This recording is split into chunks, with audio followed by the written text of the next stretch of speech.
Out of the 8 billion podcasts that claim to talk about sports, 99% of them talk football and basketball. And that's about it. That's because they don't know about anything else. And they bore you to tears. Welcome to the Sportsocracy, the Ocho, where sports meets comedy, sports analysis, laughs, and the occasional debate that'll likely blow the roof off. We're rowdy and loud and bringing the party straight to your ears. The party has arrived. And by the way, you don't have to be a sports fan to like this show, because we're pretty damned awesome, even when we're not talking sports. From baseball to hockey to wrestling to the UFC and beyond, we love it, and we're talking about it. And now your hosts, Armchair, hailing from Canada. He's a sports encyclopedia. And Dubs, the quintessential masshole who's always down for some lively banter and a little bit of the green stuff. And we're not talking about the outfield grass. Let's rock this. This is the Sportsocracy, the Ocho.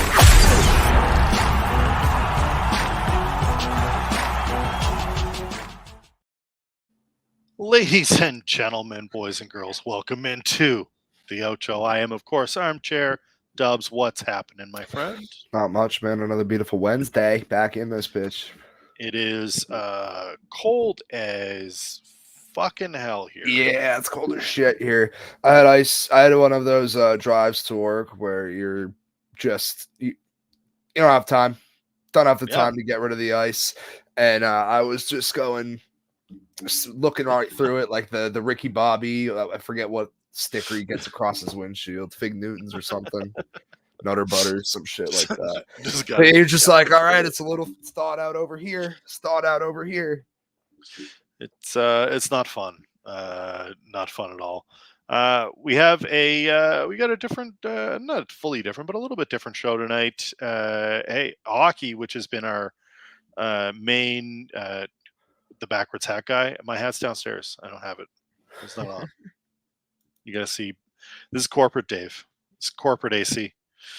Got to put on the shirt and tie. We're almost at the All-Star break. So I think there's 3 games tonight, and then we're off, and no hockey until the 5th, which means next week is baseball power rankings. We're gonna have to do baseball power rankings ready for it.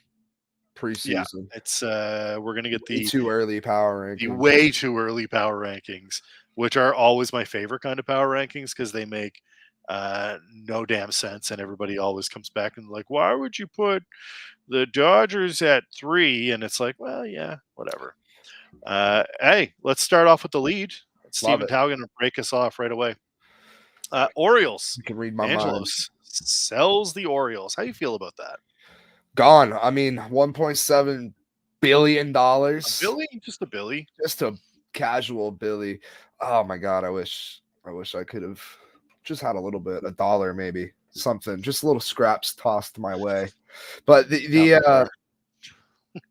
Orioles are they're coming into their prime. They're absolutely loaded. They drafted so goddamn well, and they're gonna have guys coming up every single year now on the top prospect list. Most of them are already up there, more on the way. I mean, it's a good time to invest in them, I'd say. If you're looking to buy a franchise, that one's probably going to be winning for a bit. They're going to be they're the top. They're the top kind of deal right now for the AL East, I think. Everybody's always talking about the Yankees being hit and the Rays come and go, but I think we forgot how dominant, how in it the Orioles were for so long. And then they had a couple of rebuilding years, but even their meh is still competitive as all hell. And it's I feel for you because I know that size, because the Sox are currently looking like bottom division feeders at the moment.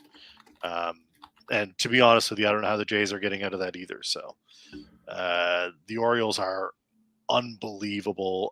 Glad that they got the sale done. Hey, that's positive. That's a good thing. We want to Everyone seems to be happy about it. So yeah, and I mean, look, Tao saying that it's it's excellent. Commander sold for $7 billion.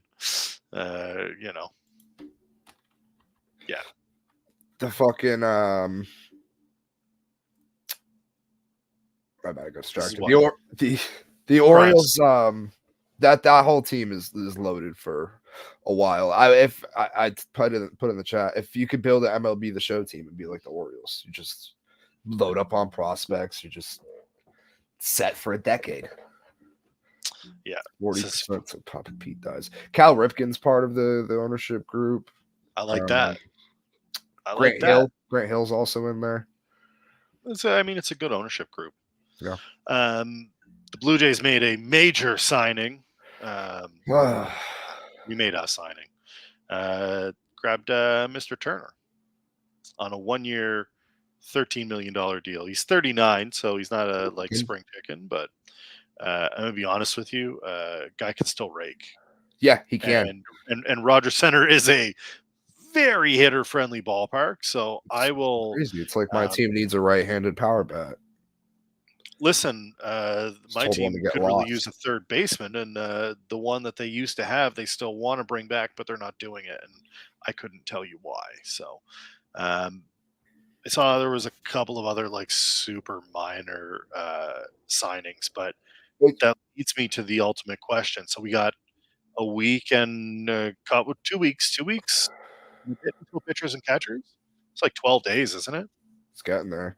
I before we get off Turner, I just want to mention that the Red Sox told him basically to get lost.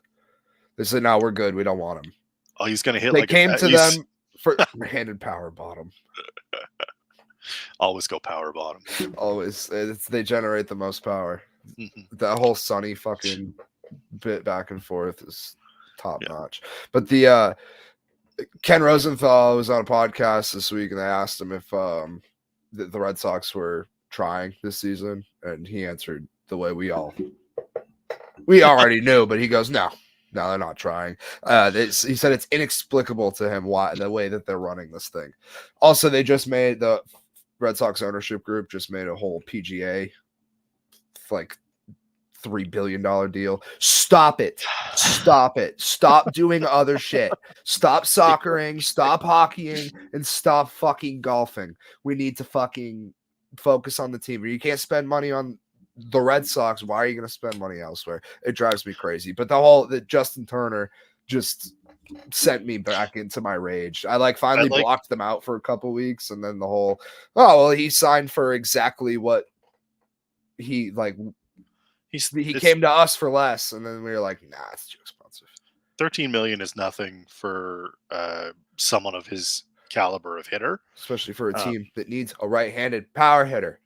And I'm going to be honest with you, I feel like because of the way the Sox said, nah, we're good, I feel like every time he's at Fenway, it's going to be like a double. He's going to rake. He's going to go 3 for 4 with a double and a home run. Mark my words, DFS lineup mainstay, Justin Turner at Fenway every single time. Aaron Nesmith lighting up the Celtics the other night, coming back from the Pacers. Last night. That was a fucking lock and a half. Knew that was going to happen. Career night, points, assists, and rebounds. Career night. Yeah, it's basically a guarantee at this point. I think that you'd be hard pressed not to touch on it. We're going to get Adam Duvall. We're not going to get. I don't think anything is happening. They need Chapman or one. We still have big names out there. There's still 3 or 4. Soler is out there. Bellinger's out there. Montgomery never signed. There. Did he? No. Yeah, I don't think so. It's nonsense. It's absolute trash. And why the Red Sox aren't signing anybody? Well, because they don't want to try. We're opting out of this year. Yeah, I saw a meme the other day. Is that meme where it's the Lamborghini outside of the crack den? It was Rafael Devers on the 2024 Red Sox. You put me totally off topic. That's fine. Hockey is basically on break right now, which is, like you said, we got 3 games. I wanted to talk a little bit about the NHL All-Star Game and All-Star Games in general. Can we just stop? Yeah, I'm over All-Star games. I'm good. Like, I get the break thing. Like, can't we just give teams like, here's like 3 days off, just go to Cabo or whatever, or 4 days and rest. And I still like, no think you one, should name them. Be like, sure. here's your All-Star honor, right? Even though it doesn't mean shit in most It's sports like the old anyway. But Madden like, list, the original All Maddens when John Madden would right, name his players. right. It's not like they had to go play a game. No, There was no game. you just name your All-Stars and that's it. If you do some sort of weekend festivity, fine. But like, do we really have to do a fucking game every single year? Like the Skills hockey comp. Give me the skills skills comp. comps are cool. I'll do that. Like the NBA Saturday night with the 3-point contest and the dunk contest, whatever. Fine, we'll do that. Even though, again, all that shit is just it's not what it was. It's so different now. It's just branding and money grabs. I'm fine with the fans for the fans. Like, I'm fine putting that out there and being like, look, yeah, I would love to see Connor McDavid skating circles around people, but I also don't need to see it outside of a game. Like, I can see it in a game and I'm good with that. I'm also fine if it's skills, but I don't need it in this, like, we're not checking each other and we're not really doing anything. And baseball, they made it about home field, but it's, it's really just mic'd up guys. And it's all right. It's all like the baseball one's fine. It's just another game with right. with fantasy teams. But I would rather a skills comp. I'd I miss rather the a home run baseball. derby. Give me a baseball skills comp, It'd be not awesome. home run derby. Like a I proper. miss the old home run derby. Give me One that lasted guys 4 hours. Guys trying to hit it to like specific fields. That'd be sweet. Like drag bunts to a target. Got to throw from like across the diamond to like get it in a ring or something like that for points. Like, give me that over what we have now.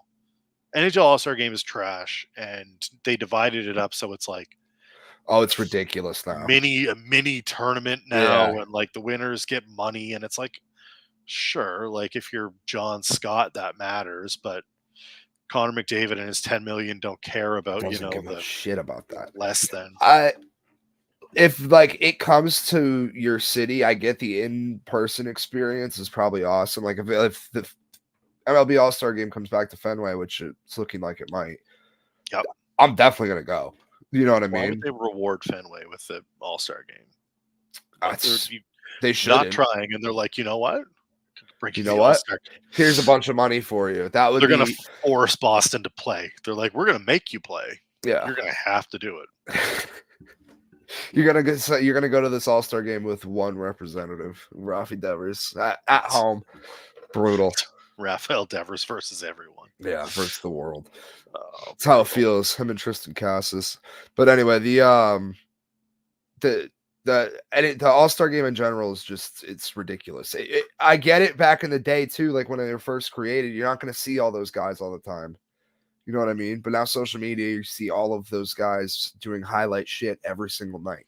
You know what I mean? It's like the novelty of like this guy playing that guy is worn off, especially like in the NBA and shit. Those guys have all already been on the same team and got bounced in the second round together. Yeah. Yeah, it's not great. I'm over them. I feel like the in-person shit is awesome. Skills competitions, whatever, dope. But I'm good. Hey, surprise, surprise! The 5 players that we thought that were named in the sexual assault case are the 5 players that are actually being named and getting formally charged. They've got a little bit of time. I said it last week. We still don't know anything, and we don't know how this is going to play out in court. However, Rick Westhead quoted as saying sexual assault trials in Canada currently have a backlog until in and around 2026. And to me, that I don't see how you allow guys, all these guys are, I think every one of them is an RFA next year. I think every single one of these guys is an RFA next year. Yeah, they are. Except for Fermenton, who's just going to be released. He's not. He'll get let go from his Swiss team, and so they charged him first. Yeah, and then, but like, I think Carter Hart's an RFA, and So All of them. I'm All the other four all are. I'm really interested to see how like the contract situation plays out, because it's supposed to be innocent until proven guilty, but you also can't have someone charged with sexual assault on contract just sitting in limbo. Like you can't suspend the contract. So I don't know how this is going to work out because the PA has to tread carefully here. Also, LOL Calgary Flames. Yeah. You dummies. They were like, Dummies. we didn't Hold know. on now. We just let him go. We were like, he was like, yo, fam, I need to dip for a bit. And they were like, bet. And that was it. Like, we didn't do any digging. I don't believe it. And then for 1 to call it second. mental health leave. They're like, he has mental health leave. So big L to the I'm Calgary sure his Flames. mental is spinning right now, but it's probably I bet it is. Yeah. Different reasons for Yeah. for that. So again, don't do crimes. We're going to keep our eye on this case as it continues to unfold. But just wanted to mention the 5 I people thought that they we would happen give to think. I thought they would give more info on Monday than they did. We still have one expecting coming. a lot, but There's more coming. there is more coming. Yeah, There's right there's after there's the a All-Star presser. break. Yeah. There's one coming. How fitting. How convenient to push this potentially damaging press conference until right after the moneymaker.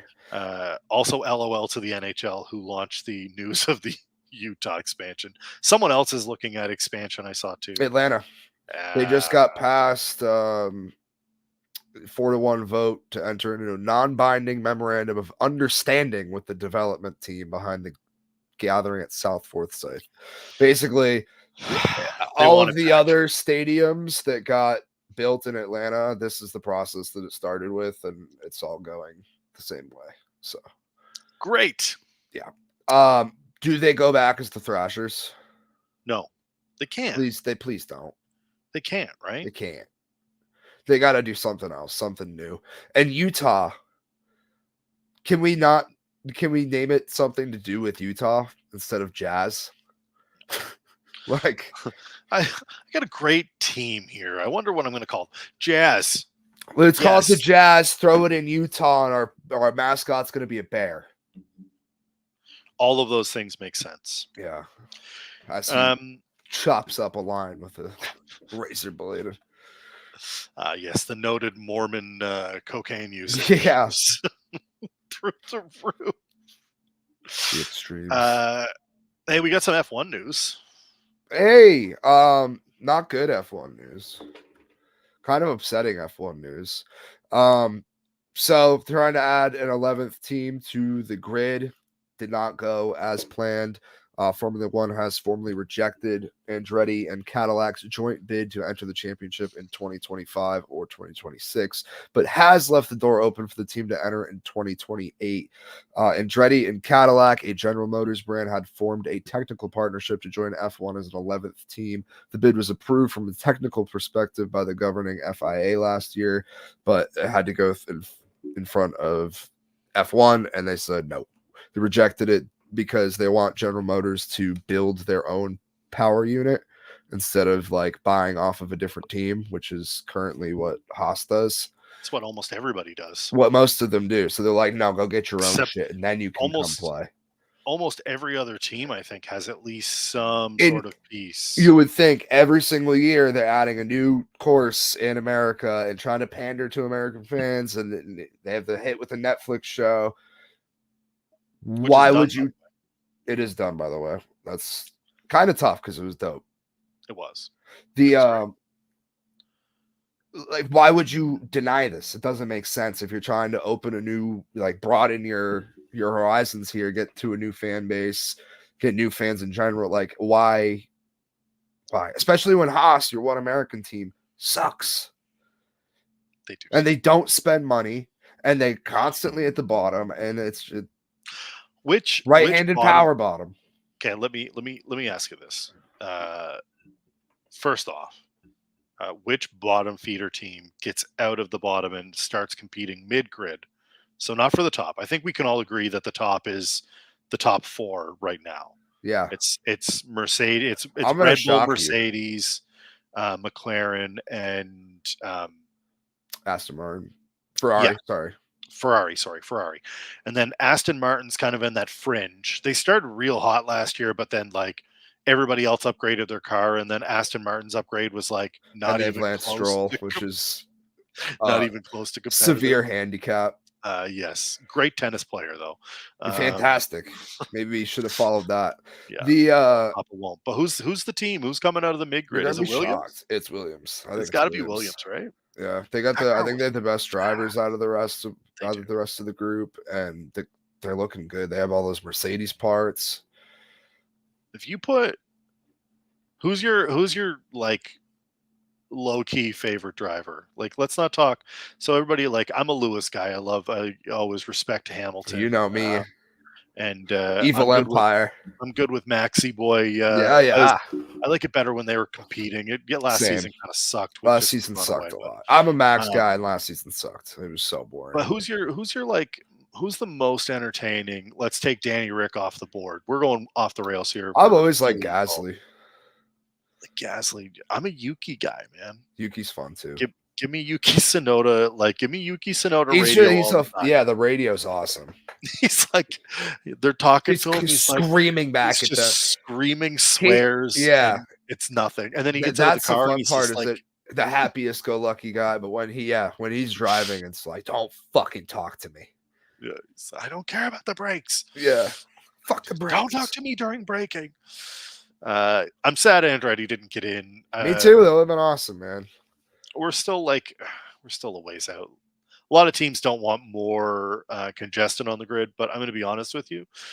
Nobody raced at all last year. At all. The entire season. I want to see 7 overtakes the entire year. Do you remember the last season, the season before, when there was still competition and Max won? There was I think Mick was crashing Haas's all the time. All the time. Yeah, every other And I race. think they were like, this is just really expensive. So we're just going to have you not do that anymore. Yeah. Just don't. And crash. I think everybody got like super sensitive to we're not going to push the envelope because Max is already like 3 laps ahead of everybody. So we're just going to it's going to be real expensive if you fuck that up going for 12. We're just going to exist. Yeah. We're in the points. Great. So I just want to see, I'm curious to see what W15 looks like. That's on February 14th. Mercedes has their launch. We're going to start seeing some car launches. Driver lineup's pretty well solidified. I don't think there's anybody. No, is there any open seat? No, it got set like mid-season last year. They were like, yeah, nothing's changing. Gotta run everything back. Is the same. Yeah. So we're probably going to have the exact same fucking season unless any of the cars are drastically different. I think everybody's going to improve the car except for Red Bull, who are going to run it back because that car was stupid fast. Untouchable. Don't change that. Just do that again. It was like 45 seconds faster than anybody at its worst. Worked. Before we get off the F1 topic, Checo had a tough time last year. And I always wondered if you put Danny Rick in everyone wants Danny Rick back in there. You put any of the AlphaTauri, Toro Rosso, whatever they're called now. Sonoda, they have Ricardo, Sonoda, and Liam Lawson in the wings. Give me one of those guys in that car. Do you think it's more competitive? Yes. Because Checo, I feel like he got. And that's not to say that he's a bad driver, but he was awesome his first year with Red Bull. No confidence though last year. None. Zero. Everywhere. I'm on mic, social media, everywhere. Just nothing. No good. And that's how quick they are to pull the trigger. I don't see him lasting the entire season. No. Unless shit's drastically different, which again, you said the competition you think is going to be better, and that's not going to bode well. No. The minute he starts getting Max is winning and another team passes him, that's going to be their first excuse to be like, all right, time to pull the trigger. Maybe we'll figure out. I mean, we can always do top 5 drivers, but I think that's too easy. That is too easy for next week. I think that we should do it similar to Royal Rumble. Like, what situations would you like solved? with a race. Oh, I like that. Like An just F1, like just like clear 100 the like streets. give me like just a drag race, like just a straightaway, quarter mile, baby. Vin Fucking Diesel, whip it. nothing but family, baby. Tank top and a fucking grill. Hey, this week's top of the tops question was due to last week's conversation about closers. So we put together, if I can speak, our Mount Rushmore of closers, but we put some rules on it. Yeah. 2000s and on. So no It's one our from, first rule. no one, no Tug McGraws. No Tug McGraws. Great baseball name, by the way, Tug McGraw. No Raleigh fingers. No Raleigh fingers. No Dave Smith. The fuck out. No. Did you go? I'm not going to ask, but like none of the guys from like the early '90s that didn't get into the 2000s. No. There's a whole bunch of Tug McGraws. So It's an awesome name. But no, like Lee Smith and Goose Gossage and like all those guys are out. They're all incredible players, and we acknowledge their existence, and they were fantastic. But if we're just going by the stats, then it's not as fun. The other rule was we removed Mo because Mariano Rivera is above everybody else. To go. We also removed Trevor Hoffman. Correct, because he is the obvious 1A. You can't have Mo everywhere. We were both going to go Trevor Hoffman immediately. So with those two out of the way, because again, if you go to any closer list, they're going to be 1 and 2. Yeah. Aside from maybe Dennis Eckersley above Hoffman, if somebody's a homer. But that was the easiest way to go. So I have more than you. Yes. I have a list of 10 that and I feel like these 3 are definitely not going to be on your list, so I want to get them out of the way quick. All right, let's go. They're kind of the best of this modern era, the last 10 years, and I think we talked about last week why this came up was because I didn't think there was any more like lights out closers where you're like, oh my god, I can't hit that guy. I think these were the last 3, and they're gonna kind of sound a little weird. One is Craig Kimbrell, because I know he had those years where he's getting shelled and he's kind of bounced around. He's not what he was. But for a little bit there, when he was in Atlanta and San Diego, and when the Red Sox traded for him, and then for like a year or so after that, the guy was lights out. Just as soon as he came in, you knew the game was over. And that's, if somebody can do that, there's a lot of guys that can do it for a year, 2, 3. Everyone on this list did it for an extended period of time. Kimbrell's on there. Kenley Jansen. I think he did it for long enough and was. There was a time when Kenley came in where it was like, this is pretty well it. That's like, right. That's a fair point. Like 13, 15, that area. Yeah. And then I have Aroldis Chapman. I feel like those are like the big 3 from like 2010, 2020, that era. Yeah. Outside, and again, I have those guys low down. I don't think they're on the Mount Rushmore. I think they just deserved a shout. And then here we get into the nitty gritty a little bit. I think you're going to think I'm way too low on this. I have Billy Wagner at 7. He's not in my Mount Rushmore. No, he couldn't be. But he was pretty dominant. He's also like hella underrated. He's really underrated. He's hella underrated. Because when, like, I know he's a fringe Hall of Fame guy, whatever. Like, I was looking at his stats today when I was going through looking at this, and I was like, God damn, Billy Wagner. Way better stats than I thought he did. He's got almost 500 saves. That's all. It's wild. But yeah, I have Billy Wagner. Closer, so. Right. Makes it even scarier. Super rare. Yeah. I'm curious about, so I don't have as many, obviously. I didn't go as deep in this. There's a lot of guys that I really enjoyed watching. I got mentioned to Houston Street and Brad Lidge. Lights out Lidge, right? One of the guys that I was kind of tossing back and forth on was Papelbon. I have him at 5. And I have him like, just off of it.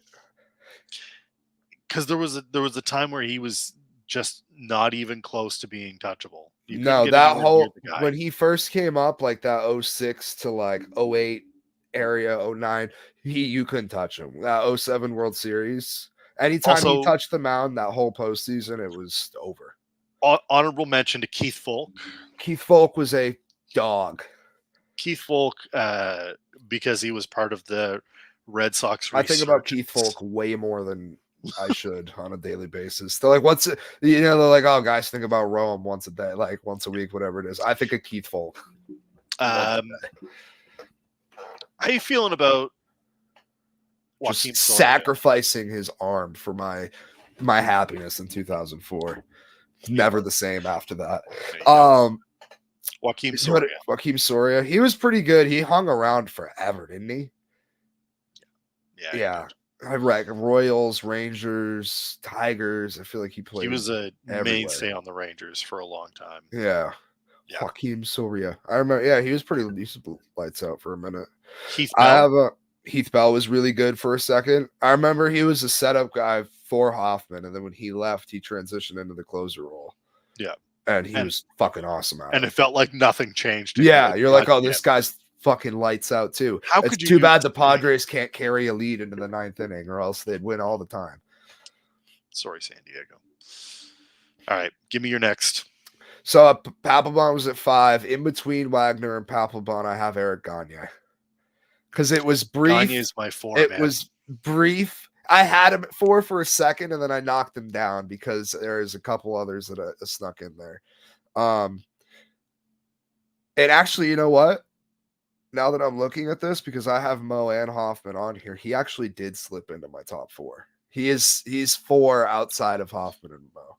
Yeah. So I have Gagne at 4, Pap at 3. Jason Isringhausen? Nope, he just missed it. He was right there at Houston Street because Ingrenhausen was really good too for a second. He really kind of a guy who doesn't have many saves, way less than I thought he would. Brian Wilson for those Giants teams. Brian Wilson, the beard. Shit. I saw it in your eyes. You're like, holy shit, unforgettable. Big time unforgettable. Yeah, big time unforgettable. He was dominant for a second. He had a hell of a couple seasons. He was lights out though. Those Giants teams were so ridiculous. Like those, they were so good, teams, dude. They were just super good. Brian Wilson only had 4 seasons where he was a full-time closer, and he has 172 saves. Yeah, it's kind of ridiculous. But for the time, he was dominant. Like no one. Oh yeah. Where do you put Efrod? He'd be number 2 in this exercise. Okay, Rod himself. I mean, he's got to be, right? He was so good. And I remember when he went to, was it like Colorado and Milwaukee? Like out where I was like, damn, he's done. Like he doesn't have it anymore. He was kind of hurt. He wasn't bouncing around. And then was it the Mets that he just came back with out of fucking nowhere and was like right back to being K-Rod? The guy, like, again, I think he had 500 saves or close to it. Pretty close to it. I got to ask you where you put this one player who wasn't a full-time closer, but he ended up 62 saves with the Angels in 08. Oh, the Angels. The fucking Angels. His last 3 seasons, 44 saves, 38 saves, 44 saves. Where do you put Smoltzy on the list? Smoltz is really good. I just think of him way more as a starter. Everybody thinks of him as starter, but in 2002 he had 55 saves. Yeah. Like he had 55 saves in 02. In 03 he had 45. In 04 he had 44. And then they're like, never mind. Then he was back to a starter. That's it. It was like a flash in the pan. He had 10, 55, 45, 44 for 154 saves career. Is he the only guy with 150 saves and 150 wins, or is it a He's smaller probably. list? I can't remember if it's like a really small list or if it's just him. It might just be him. If not, it's a super small list. That's unreal. He's like, oh, I'm a Cy Young candidate, and also, by the way, I can close the fucking door on you too. Close the door, or I'll stay winning. Either way, it's fine. Either way, it's fine, right? No big deal. Unbelievable. Dennis Eckersley and John Smoltz. That's it. Eck. I forgot about Eck. Yeah, I did too. I literally mentioned him like 5 minutes ago, and I completely slipped my mind. Yeah. All right, give me your close it out for us. Joe Nathan. Got to be Joe Nathan. Joe Nathan was so fucking good, and for so long, he is like. I was on his baseball reference earlier. He had like 12 or 13 seasons where he was just lights out. Consistently the guy. If you had to pick one guy whose talent was too soon gone, like who's the guy that you want like on your team? You get like Primo, like you get Primo Pap, you get Primo like Folk, you get Primo, like you get 1 year. I have it. I know who it is. Who's the guy? It's Koji Uehara. It's gotta be. It's Koji Uehara. The man was untouchable for that run. Untouchable. I need to pull up the stats because it's fucking ridiculous. But who would you go with? I have a question for you too on closers before we close this out. I think it's Gagne for me. Yeah, that was probably number 2. He was just stupid. His juice though. Who wasn't on the juice? Get out of here. Koji Uehara. Everybody's on the juice. The one guy that I wish had not done crimes that was incredible was Roberto Osuna. Uehara, 5 games in 2013 ALCS, was named MVP. He pitched 5 innings, allowing 4 hits, no walks, and 9 strikeouts, saving game 6. And that entire playoffs, he was doing that. Like ALCS was the peak of it, but if we could have had that for an entire season, yeah, holy shit. But yeah, Gagne, he was too short of a sample size, but he was fucking fantastic. Same thing with Keith Folk. I always wish we had him for longer. But then, like, Red Sox closers, we've always had a good one. Folk started it, and then we got Pap right after him, and then you had Uehara, and then we went to Kimbrel, and now we have nothing. Nothing. Oh, man. All right, sadness. Before we get to a very quick NHL Power rankings, don't really have a game of the week this week because the All-Star game's on, and fuck that shit. The last 3 games before the break are on tonight. I know the Jackets were up on the hold on, let's check it out. A little live update here on the score. Kings up on the Predators 2-1, and we got the Senators over the Red Wings 2-1, both in the second big game period. tonight, San Jose and Anaheim. Sharks, Ducks, a battle of the ages. Titans, 2 Titans going at it. Tank ball. Yeah, February 5th, the Rangers come back and play the Avs, and that'll be wonderful. Hell yeah. The big game, of course, coming back is Edmonton and the Vegas Golden Knights, because Edmonton is on a heater of all heaters, and they're off now. Boston, Vancouver. Yeah, a lot of good games. February 9th, I believe. Yeah, a lot of good games coming out of the break, but like until the break, there's nothing. So we probably won't do NHL Power rankings next week. No, probably just stick to it. It'll be the baseball focused version of the show while we can get that together and have some fun. So with that being said, let's get to the power rankings, baby. Yes. Let's just breeze through the bottom teams because again, not much has changed. 32, we've got the Chicago Blackhawks, the Bedardless fighting Connor Bedards. Tough. It's just tough to be them. You're going to be good. You're going to be good eventually. Yeah. I saw somebody say that they're like the Spurs. You have a generational talent. You're going to be fantastic, but you just got to sit tight for a little bit. Just don't screw that kid up. Exactly. Let him be. 31 Sharks. They're minus 93 on the season as a team. Only one player has a plus minus that's positive. One. They're not player. good. They're Bad. not good. 30 Ducks. Also not good. But Battle hey, the Sharks have a chance to move up. Let's see if they can steal 30 from them. Battle of the Ages. 29 the Senators. They were selling seats for $6. That is more expensive than the Carolina Panthers. 6 whole US doll hairs. Those Carolina Panthers are a cheaper date than the Ottawa Senators, which is crazy. That's ridiculous. Number 28, Columbus Blue Jackets, who have had a horrific week. Fantilli got cut, and not like cut from the team, but like slashed. Yeah. No, they didn't get rid of him. That would be stupid. But, yeah. So he's out 8 weeks. That's the only bright spot you have. And Patrick Laine entered the player assistance program.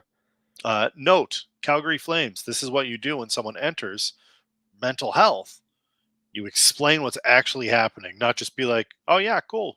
You dip when you need to dip, man. We're good." You're like, you're with the police. What did you do? Fucking ridiculous, Calgary. Yeah. Yeah, the Jackets are in a tough spot this week. Yeah. 27, the Buffalo Sabres. Still bad. Yeah. I'm going to shit on Devin Levi every chance I get. Kid's bad. 26, your Montreal Canadiens. Yeah, here we go. Here we go, Habs. We're not sure if we're going to trade Sean Monahan. I think that's a bad idea. I think you should absolutely trade him for a first rounder. Correct. The asking price, I guess teams are saying, hey, we want him. We're not sure we want to give you that yet. And Montreal's like, cool, we'll just talk to him about an extension because he seems to like it here. And other teams are like, whoa. We didn't say he doesn't like it there. He doesn't like it there. He'll like it here. They don't. So Montreal's playing the long game. Give it up for Kent Hughes for like turning around. Marc Bergevin, best biceps in the GM game. Not the greatest GM. Guy is like built like a UFC fighter. Like would not want to mess with him. Totally can play a wicked game of golf. GM, average. Kent Hughes, A+. He's getting things done. Although I really wish he didn't draft Slavkovsky. That at the NHL draft lottery, when we have to do Royal Rumbles for all the draft lotteries, the Canadians are actually just going to send their GM. Yeah. So that's all they were going to do. Bergie. Habs. 25. We got the Wilds coming in. They're still not good. It's your favorite team. No. Bag on. They have.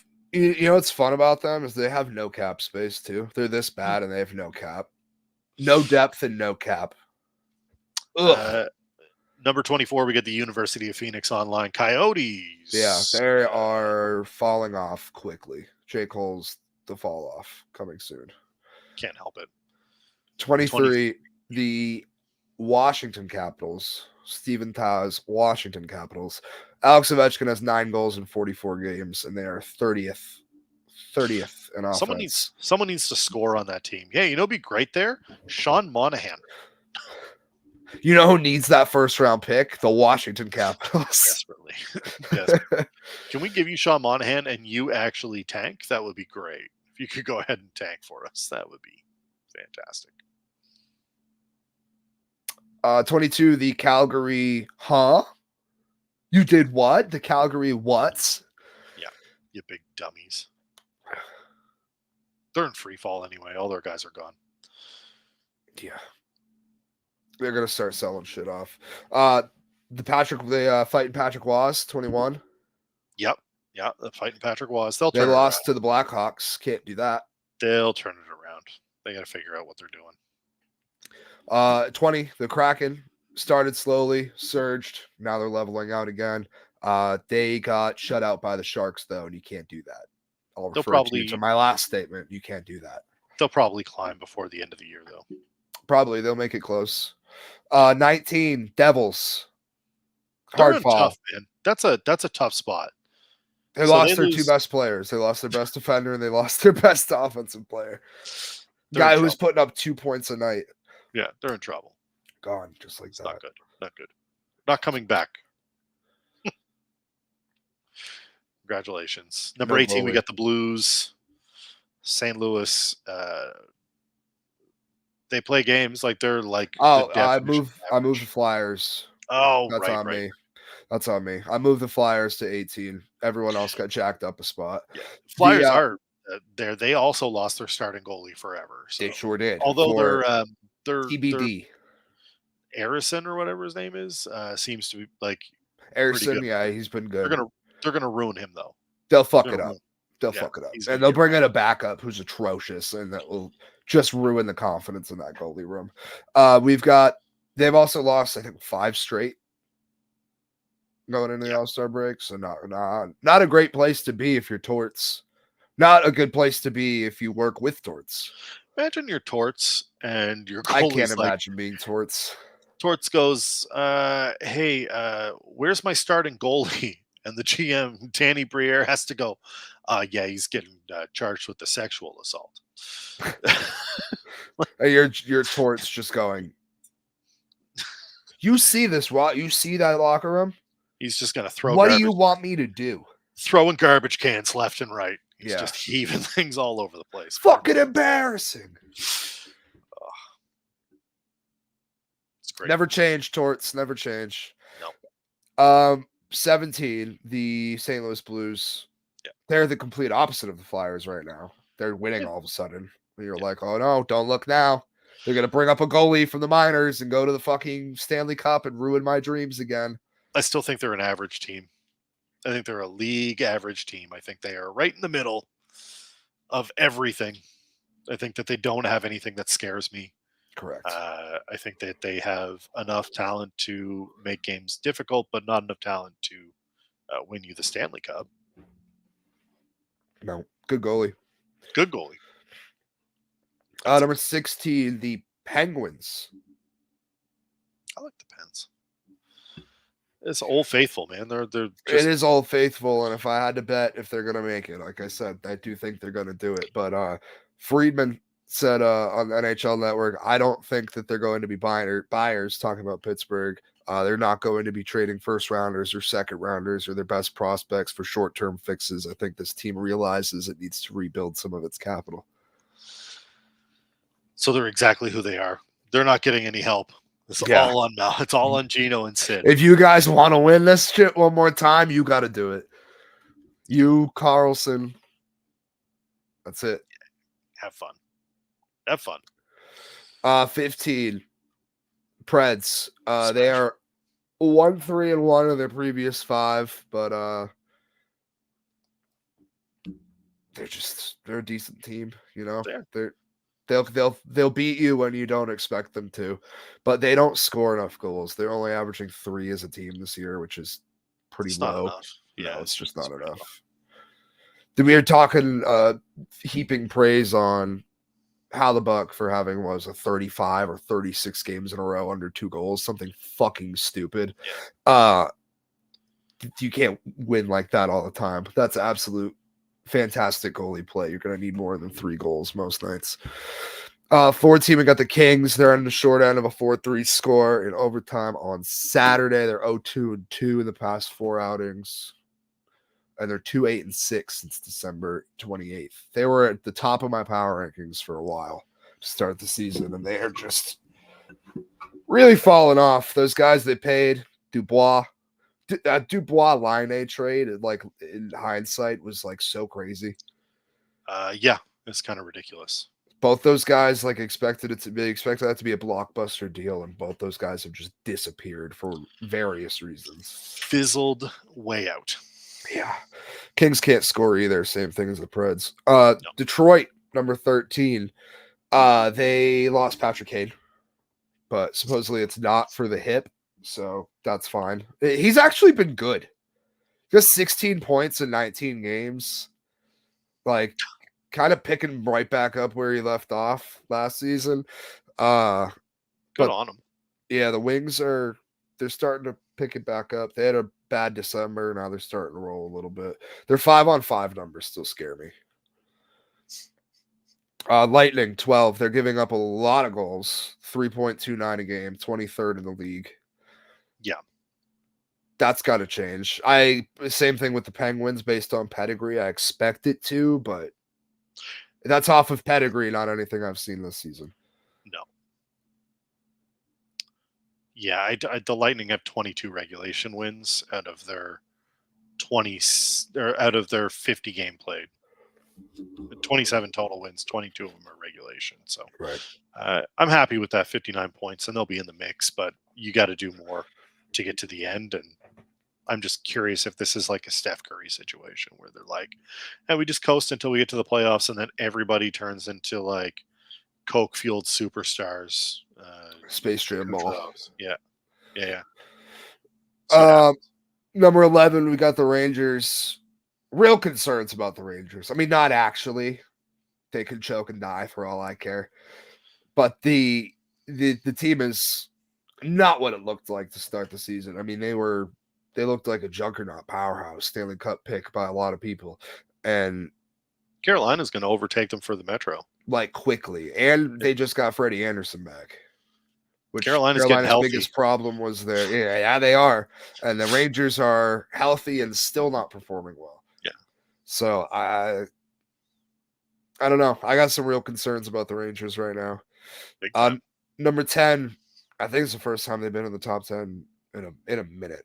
They've been right outside it like every single week. The Toronto Maple Leafs. Okay, I got a bone to pick with the Maple Leafs. I'm going to name you some teams, and you tell me what they have in common. The Ottawa Senators, Montreal Canadiens, New York Islanders, Columbus Blue Jackets. Hold on, I got some more. Minnesota Wild, Anaheim, and San Jose. They're all trash. They are all trash. They all have. Now they all give up a bunch of goals. They also do that. They are the teams that are just behind Toronto in regulation wins. Toronto has 16. Yeah. Regulation wins. 16. Yeah. Why does that number sound low? Because it's low. It's really low. It's not good. They go to OT a lot. Washington has 16 regulation wins. They have 51 points. 51 points. And Toronto has 58 with their 16 regulation wins. Detroit and Buffalo have more regulation wins by them by 4. By 4. Toronto has 4 shootout wins. You know why that is? It's because they have all those top-end guys. They have Austin Matthews. They have Nylander. They have Marner. They have Tavares. They have those guys that are going to come up with the clutch goals when they need them. But the rest of the team isn't that fucking good. They're not going to win the cup. I'm just going to say it. I say it every week, and it makes me fill with joy to watch these top-end jabronis with their 60. Montreal has 11 regulation wins. 11. Ottawa has 15. Ottawa's last in that division. They have 1 fewer regulation win. Like, come on. Like, that team needs a fix in a hurry. And they'll spin it and be like, well, we come up when it matters for that. It's like, no, we shouldn't be in those positions.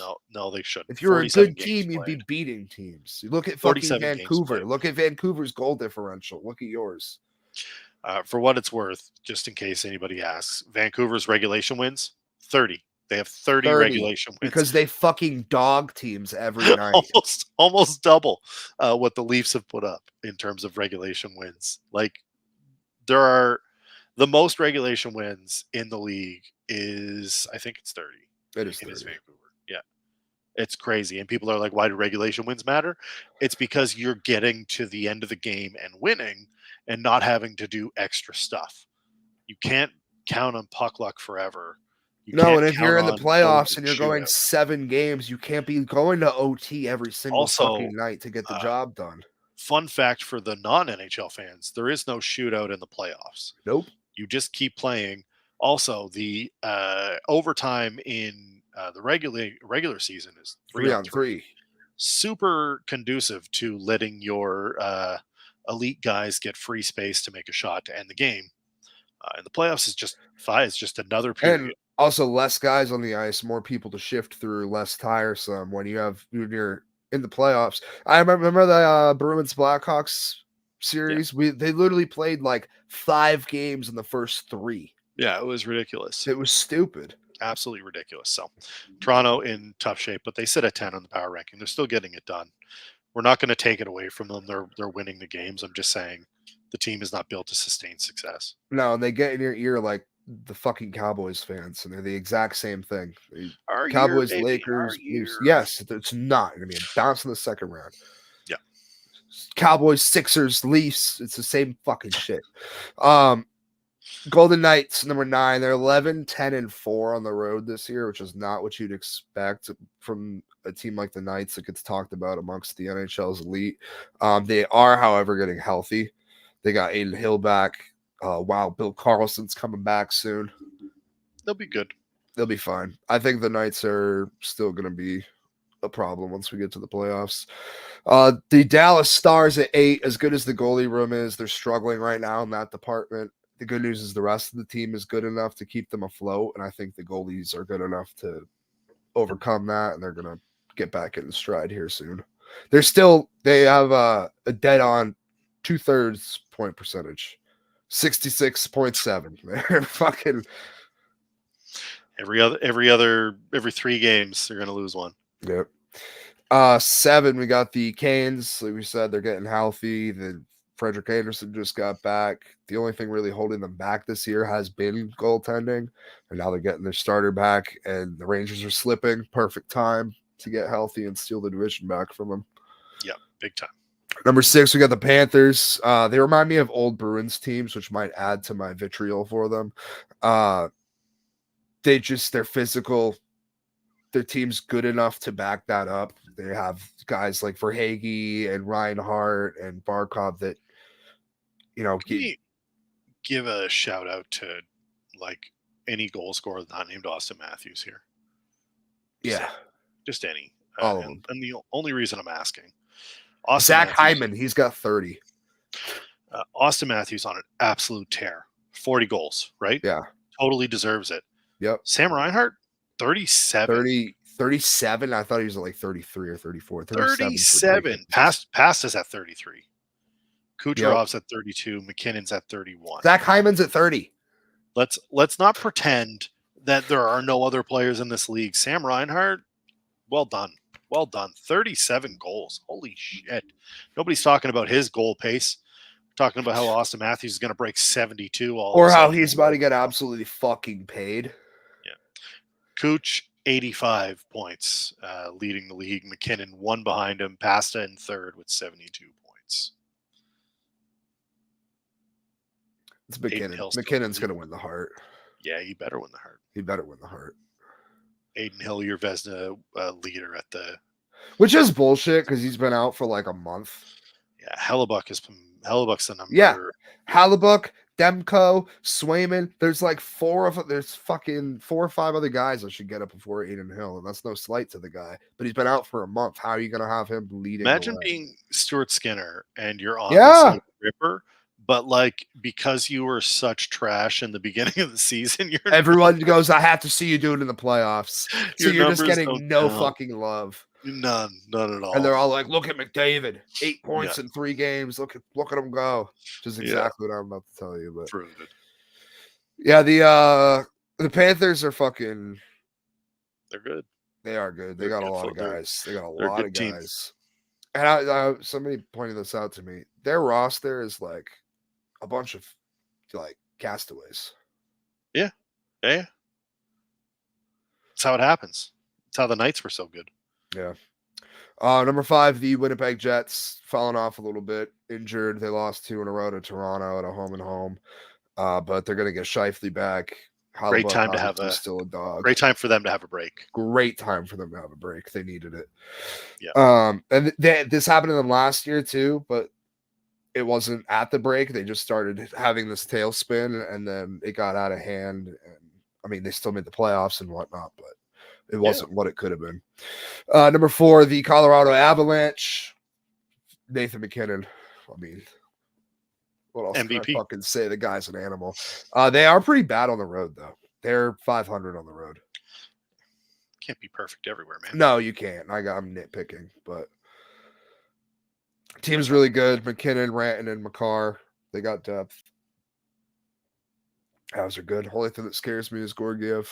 And if he got hurt, if Georgiev got hurt today, season-ending injury, like you look at them like their season's over. Yeah, you would kind of have to. Yeah. Like it's not like I don't know. The Bruins is a hefty example because we have fantastic goaltenders, but like Swayman goes down, you got Ullmark. Yeah, you're okay. Even with like the Rangers, Quick and Shesterkin, and Toronto's had a revolving door of goalies, but I don't know. It's important to have a number 2, and the Avs really don't. Number 3, we got the Bees. We've won 7 of our last 8 after a 3-game skid early this month. Playing well, definitely an elite team, but we had a stinker against Carolina this week, and those are the games that, like, that's why I still have such reservation with this team. Yeah. Like, that game against Carolina, there's no point in that game where I looked at that and went, yeah, we'd beat them in a series. No chance. They're way better than us. We only lost by a goal, but that's what we do. Keep it close. You're like, oh, yeah, could have gone our way. That's a better team than us. We need to make some sort of move before the deadline. Yeah. Number 2, 16 straight. The Edmonton Oilers on a fucking tear. Absolute rampage. Like I said a second ago, McDavid 8 points in 3 games last week. I saw just unreal. Tony Kornheiser say that he hopes they get the record and break the record so that they can justify coach firings from now until forever. Because if this is not the case study for like, no, look, you just fire the coach and then this is what happens. True it's shit. Been an unreal night and day switch flip. And like hockey coaches, you know what I mean? They still get recycled. You can get fired in the worst way and you're still probably going to get a job in 3 or 4 years. 100%. It's wild to me that you can just change a coach like that and it flips so dramatically, because like you would kind of think that in the NFL when it's like a revolving door, shit changes all the time. Like it's crazy. It's wild that it was just such an immediate switch. Like they fired Woodcroft and then it was just guns blazing. Just out, right? Yeah. Totally out. And you just get a guy that McDavid's known for like 15 years. It's just my coach, man. It's just my coach. Sorry, my guy. Don't even worry about it. And then last but not least, the Canucks. They just re-signed their GM. Pretty good move when you're first in the power rankings. 5 All-Stars and their coaching the whole All-Star team. 8 guys with 20 goals. A Vezina candidate. This team's just fucking loaded. Goal differential's fucking stupid. Like you talked about 30 goals, 30 wins in overtime. Or in regulation. Excuse me. Stupid good. Just unstoppable. You got a Stone Stories for us? Of course I do. Before I have an honorable mention, Stone Story. I'm not going to get into it too deep, but this lady fell into a fucking garbage truck. She fell into her dumpster, gets picked up into the thing, crushed 4 times, and lived fine. Crazy. Anyway, Stone Stories this week. Celia Barrett, 35, was arrested and charged with 2 counts of aggravated assault, disorderly intoxication, criminal mischief, exposure of sexual organs, and trespassing after an incident unfolded at the racetrack, which is a gas station. Yeah, of course. St. Petersburg, old Tampa Bay Rays stomping grounds. You know how it goes. Barrett, who was previously trespassed from this gas station back in November, returned on Sunday. Well, she took a TV hiatus, came back like The Undertaker. No big deal. Yeah, she had a vignette last week. She came storming in naked this week. Yeah. She had 6 shots of liquor, which, I mean, at least she's counting. Yeah. I feel like a person of this caliber usually just goes straight for the bottle, no measuring cup, no lines, not marking it off, just right. I'll finish it when I finish it, and it's gonna be quick. Yeah. She six shots of liquor, as I said. She told police Barrett was naked at the time of the incident, walked in waving a sharp-edged peeler corer, so an apple corer. She's threatening the staff with it, threatening police with it. She did not request money from the cashier. She only showed up to settle with her trespassing issue back in November. She came back almost 3 months later and was just furious about the incident still, which kind of shows you the kind of person this is. She sat home for 2 months and was she stewed for 2 months. And the best way she figured out, I'm not going to go in and talk with them. I'm not going to write a letter, email, nothing. I'm going to go in with an apple peeler and I'm going to threaten to cut a bitch's fucking throat out. That's what I'm going to do. While That's what naked. Celia Barrett does. St. Petersburg's finest. While Florida naked. fuckwit. Just she continued to wave the peeler and core in the air, acting as if she was going to stab the general manager, according to the affidavit. She also said she was going to kill him.